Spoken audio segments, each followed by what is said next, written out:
तो हेलो बच्चों, कैसे हैं। आज मैं आप लोग के सामने बहुत ही वेरी इंपॉर्टेंट प्रमेय जिसका नाम है थेल्स प्रमेय या इसको 6.1 प्रमेय भी बोलते हैं या इसको बोलते हैं आधारभूत समानुपातिकता प्रमेय, है ना। मतलब कि इस प्रमेय को कईक नाम से हम लोग जानते हैं, है ना। आज मैं उसी प्रमेय को प्रूव करने जा रहा हूँ जो कि एग्जाम के दृष्टिकोण से बहुत ही ज़्यादा ये महत्वपूर्ण होता है ये प्रमेय, ठीक है।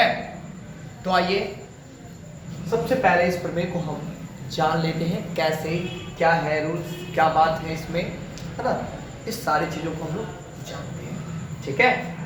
तो एक बार मैं प्रमेय को पढ़ लूँ। प्रमेय क्या कहता है कि यदि किसी त्रिभुज कि एक भुजा के समांतर, सबसे पहले तो इसमें एक त्रिभुज बनानी होगी हमें। आइए एक त्रिभुज हम बनाते हैं।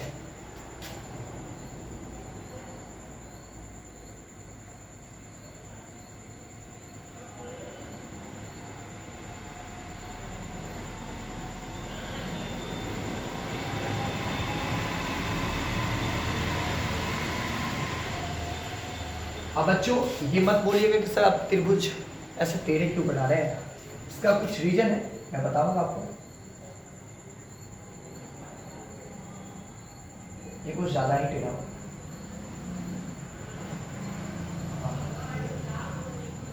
ठीक है। ये इसका नाम दे देते ए बी सी और D. A B C D ई।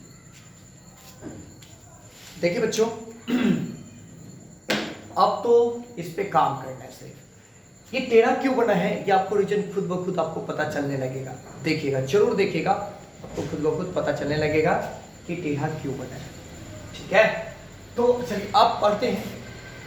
कह रहा है कि यदि किसी त्रिभुज की एक भुजा के समांतर अन्य दो भुजाओं को भिन्न भिन्न बिंदुओं पर प्रतिच्छेद करने के लिए एक रेखा खींची जाए।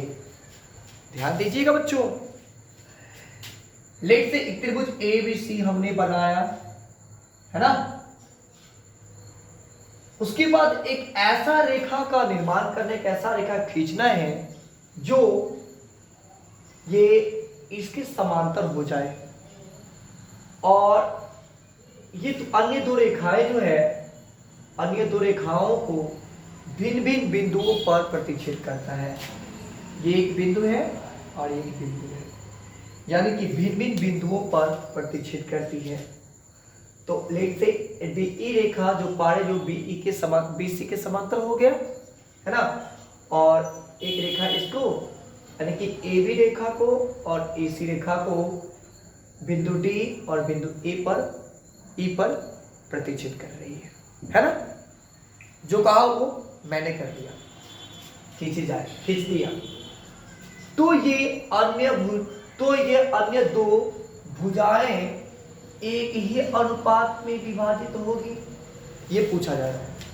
तो ये दो भुजाएं जो है वह एक ही अनुपात में विभाजित होगी, अर्थात कहने का मतलब मुझे यह है कि AD बटा DE बराबर AE बटा इसी होगा, एक ही अनुपात में विभाजित होगा। समझ रहे हैं ना, एक ही अनुपात कहने का मतलब बराबर बड़ा।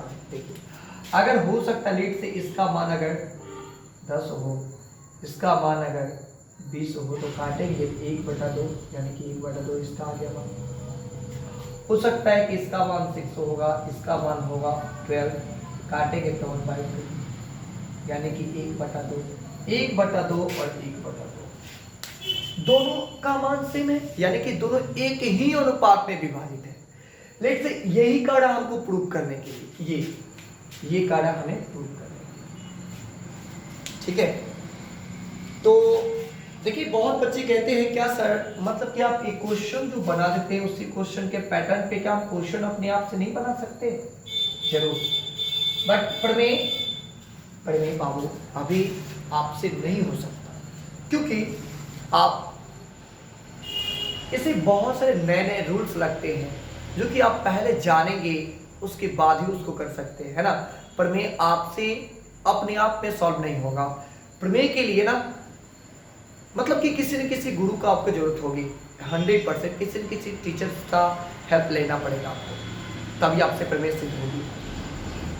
हाँ, हो सकता है जब आप 10th क्लास पास कर जाओगे, उसके बाद जब आप 12th में जाओगे तो उसके बाद आपको बस माइंड आ जाएगा, सोचेगा ओहो ये था वो ऐसे आपके पास माइंड आने लगेगा। बट अभी इम्पॉसिबल, पहले बार में नहीं हो सकता बात, ठीक है। तो समझ गए होंगे, है ना, आप शायद समझ गए होंगे। यहाँ पे क्वेश्चन क्या कहा, देखिए क्वेश्चन कहा लिखा है कि यदि किसी त्रिभुज में एक भुजा के समांतर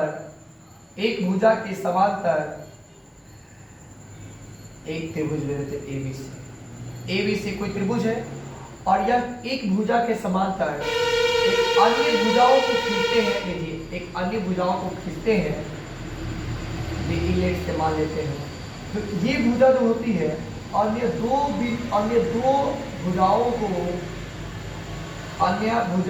भुजाओं को भिन्न मतलब कि भिन्न बिंदुओं पर प्रतिच्छेद करती है। तो ये रेखा मतलब कि ये रेखा इसके समांतर होगी, यानी कि AD बटा DB और AE बटा EC एक ही अनुपात में विभाजित होगा, ये आपसे पूछा जा रहा है, ठीक है। तो बच्चों चलते हैं ना प्रूफ करने, शायद आपको समझ में आ गया होगा। तो आइए चलते हैं हल करने, जरा ध्यान से मेरे साथ गौर कीजिएगा, ठीक है। हल कर रहे हैं, हल ध्यान से देखिएगा बच्चों, ठीक है। हल में क्या लिखेंगे, पहले तो दिया है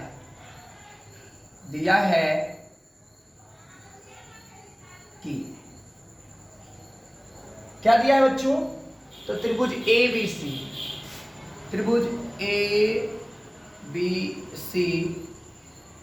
एक त्रिभुज ABC में DE समांतर है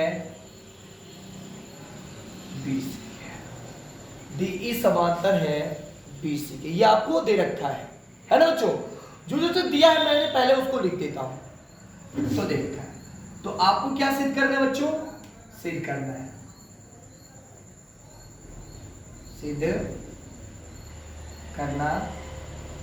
है कि क्या सिद्ध करना है कि इसका रेशियो जो है, इसका अनुपात जो है इस अनुपात के बराबर होगा, एक ही अनुपात में होगा, ये सिद्ध करने के लिए बोल रहा है। तो AD बटा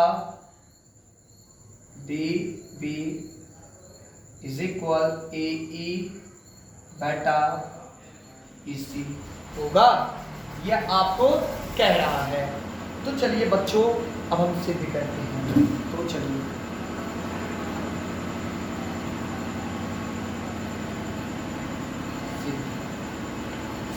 सिद्ध से पहले आपको इसमें कंस्ट्रक्शन करना है। कंस्ट्रक्शन क्या होता है, रचना।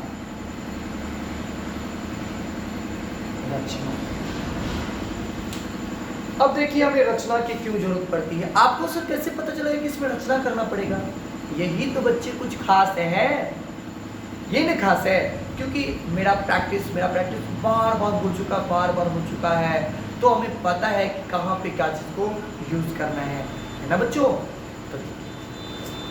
तो देखिए इसमें कंस्ट्रक्शन करेंगे, क्या करेंगे कंस्ट्रक्शन, लेट से ABC हम लोग BE को ना BE को जोड़ेंगे, है ना। तो BE को जोड़ा, क्या लिखना पड़ेगा, बी ई को जोड़ा। जो हमने किया उतना कर ले रहा हूं। ओहो लाइट चली गई, क्या बात है, लाइट का प्रॉब्लम हो रहा है बाबू, एक सेकेंड, थोड़ा सा लाइट का प्रॉब्लम हो रहा है बाबू, ठीक है, ऐसा कोई बात नहीं है। बीई को जोड़ा, हम लोग सीधे कुछ नीचे लिख देते हैं ताकि रचना करते बहुत कुछ लिखाते चला जाएगा, इसलिए थोड़ा सा जगह छोड़ लेते हैं। देखते इतना नीचा दिखाई दे रहा है क्या? इतना नीच नहीं दिखेगा तो सिद्ध हम लोग इधर कर लेते हैं, सिद्ध, ठीक है, इधर लिखते हैं। अच्छा जगह मिलेगा तो इधर हम लोग ये सिद्ध कर लेंगे। जरा ध्यान दीजिएगा, सिद्ध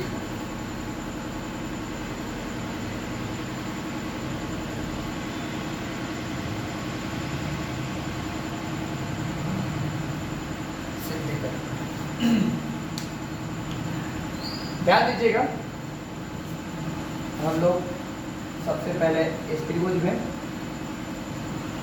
और ये हरे वाले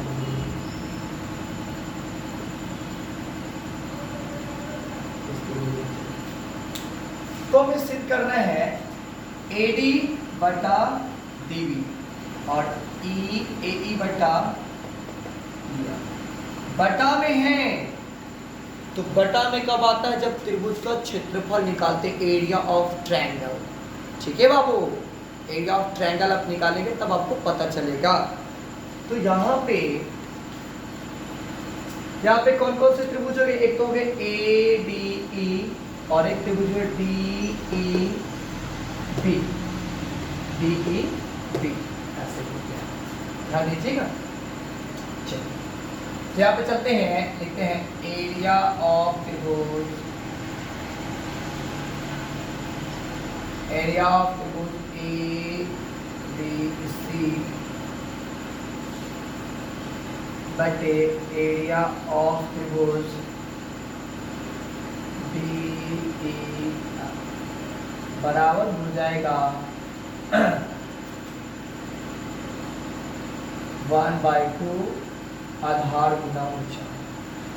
अच्छा थोड़ा ध्यान दीजिएगा बच्चों, आधार गुना ऊंचाई, आपको सबसे पहले AD बटा BD चाहिए, तो AD बटा DB देखते हैं, AD बटा DB अर्थात किस रेखा पे होगा?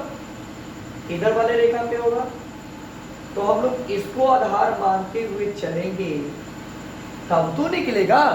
तो सबसे पहले त्रिभुज ABC में चले, अर्थात ऊपर वाले त्रिभुज में चले, ये ग्रीन वाले त्रिभुज में चल रहे हैं, तो ऊपर वाले त्रिभुज के लिए आधार क्या हो जाएगा? यही तक क्या जाएगा?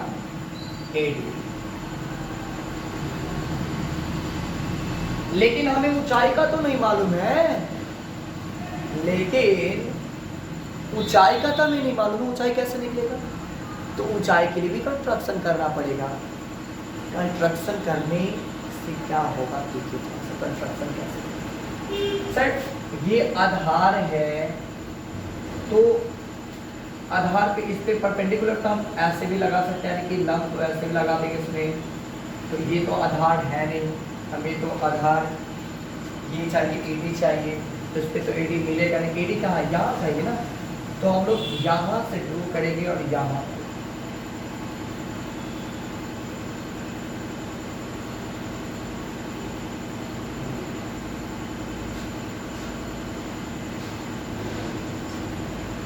अच्छा अब गौर से देखोगे तो परपेंडिकुलर जहां पे ड्रॉ किए ना लंब,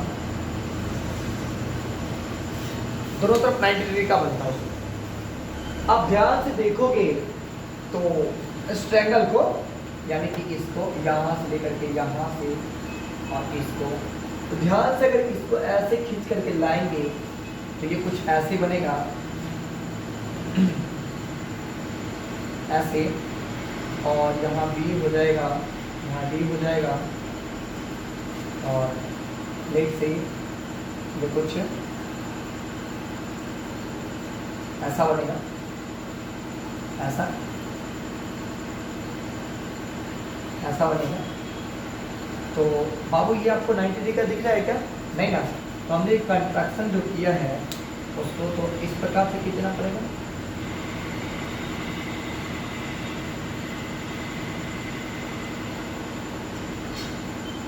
और ध्यान से तो ये आपको 90 डिग्री लग रहा है।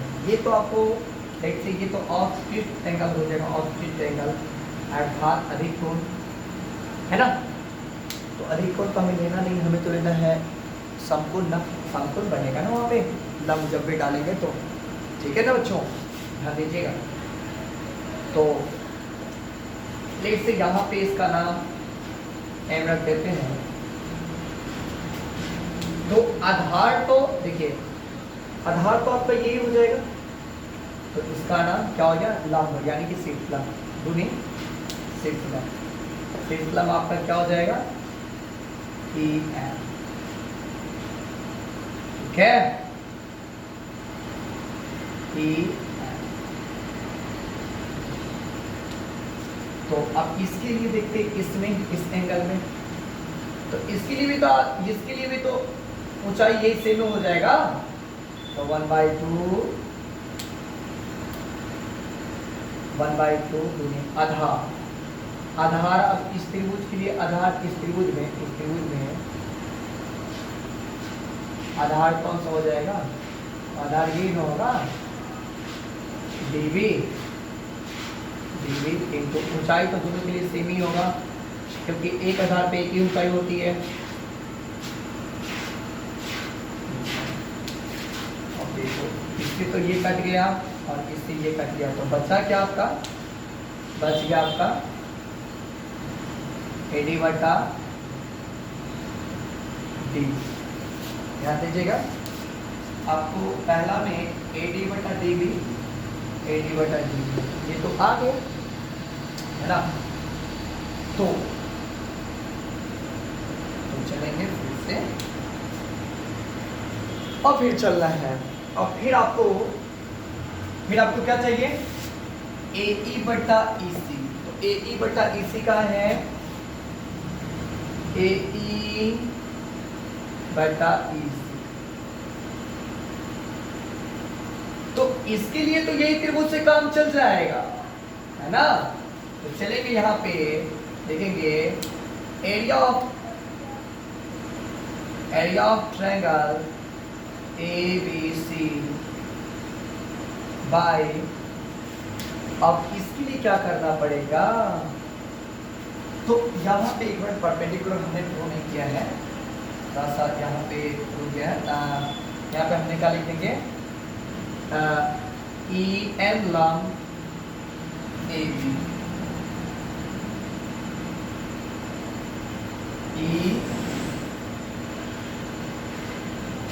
EM लंब इस पे डाले थे, ये पूरा होगा पूरा।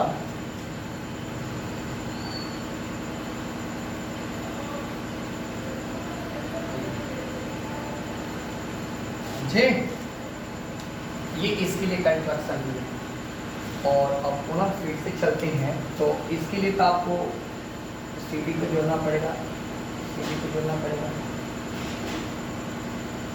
क्योंकि ये चाहिए ना, अब इसमें फिर नया अब आपको परपेंडिकुलर ड्रॉ करना ही पड़ेगा। क्यों करना पड़ेगा? क्योंकि इसमें तो ये कौन बन रहा है, तो ऐसे डाला जाएगा, यहाँ हो जाएगा, तो फिर यहाँ तो हमको चाहिए AE चाहिए ना, यहाँ तो AE मिलेगा नहीं, ठीक है। तो इसके लिए परपेंडिकुलर फिर से डालना पड़ेगा आपको।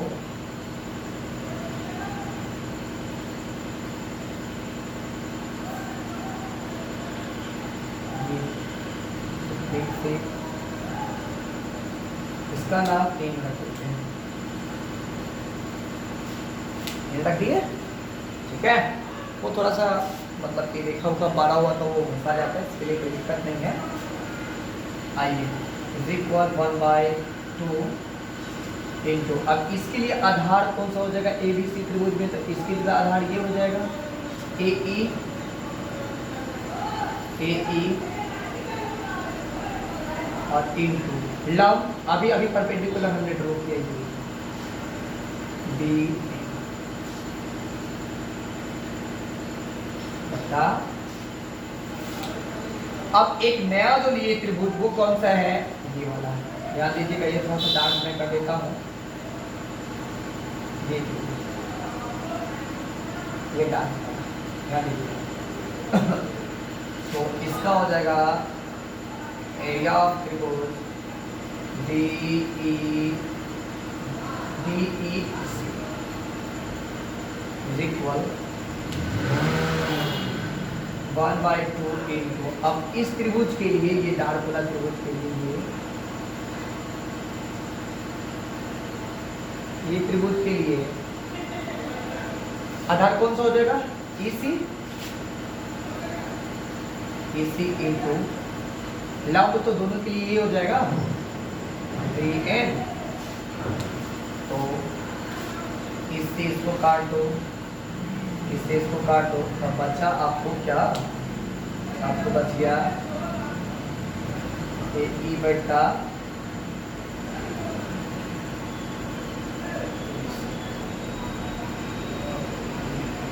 ठीक है। तो आपको जो चीज प्रूव करना था,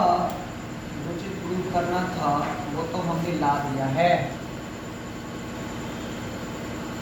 तो क्या डायरेक्ट इसको लिख दूं, नहीं, ऐसा नियम नहीं कहता, ऐसा अगर करोगे तो पूरा बनाया हुआ खत्म, ठीक है बाबू। तो इसके लिए कुछ रूल्स जाने होंगे आपको। अब वो पुरानी यादें याद करो, कौन सा, क्लास 9th में जो आपने पढ़ा था, क्या पढ़ा था कि एक ही आधार पे और समांतर रेखाओं के बीच बने त्रिभुज का क्षेत्रफल बराबर होता है, समझे। हाँ, ये आपने पढ़ा था क्लास 9th में, याद हो तो, अगर नहीं पढ़ा था तो आप यहाँ पे अभी पढ़ लीजिए। हम जानते हैं कि, नहीं भी जानते फिर भी हमको जानना ही पड़ेगा, क्या जानते हैं, एक ही आधार पर तथा समांतर रेखाओं के बीच बने कोणों का योग बराबर होता है। ये हमने क्यों लिखा पता है आपको, पता नहीं होगा। इस त्रिभुज में ये बराबर है इसके, मतलब कि इसको इक्वेशन लेट से 1 दे दो, इसको 2 दे दो, तो इक्वेशन 1 का आपको अंश वाला दोनों मिल रहा है, बट हर वाला देखिए तो हर वाला मिल रहा है आपको, नहीं मिल रहा है, कोनो कीमत में नहीं मिल रहा है, तो इसको क्या लिखना पड़ेगा, यही रूल। अब आपने देखिए ये दोनों देखिए DEF DEB ना है, DEB है हाँ DEB, इसमें इसका एरिया और इसका एरिया देखिए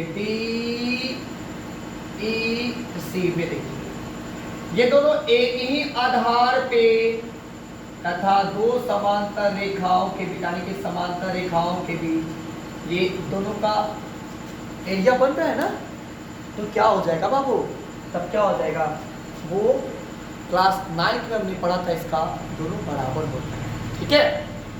तो अब कह सकते हैं ना कि एरिया ऑफ त्रिभुज DEF बराबर होगा एरिया ऑफ त्रिभुज DEC। और ये तो आपको पहले से बराबर दे रखा है, तो क्या होगा, तो बुझाओ कर इसके भी बराबर होगा, तो क्या हो जाएगा, ये भी बराबर हो जाएगा, यानी कि AD बटा DB बराबर AE बटा BC, ये भी बराबर हो जाएगा। और यही आपको करना था प्रूव। और ये याद हो तो 6.1 चैप्टर को स्टार्ट करने से पहले इस फॉर्मूला का एनालाइज करवाया था, ठीक है। तो बच्चों आपको वीडियो ये कैसा लगा आप लोग जरूर हमें कमेंट में बताएंगे, है ना। और इसका बिलो जस्ट कल आने वाला है, तो आप लोग ध्यान से इसको देखिएगा, कारण है कि बहुत मोस्ट इंपोर्टेंट ये है, प्रमेय मोस्ट इंपोर्टेंट आपके एग्जाम के लिए है। और मैंने बहुत ही छोटा प्रूफ किया है आप लोग। अच्छा एक मिनट सॉरी रचना में तो हम लोग दूसरा लिख लिए रचना में, सॉरी रचना क्या की थे, यानी कि DE नहीं DC को मिलाया दूसरा वाला है को जोड़ा और लंब क्या डाला, DN लंब डाला था, इसमें DN लंब डाला था AC। ये बात जरूर लिखिएगा बच्चों, ये आपने कंस्ट्रक्शन में थोड़ा सा छूट गया था, ये लिख दिया, सॉरी, इसको जरूर देख लीजिएगा बच्चों, जरूर प्लीज़। तो बच्चों वीडियो कैसा लगा आप लोग जरूर बताइएगा कमेंट में। आज के लिए इतना ही, फिर मिलते हैं कल इसके ग्लूम के साथ, तब तक के लिए बाय।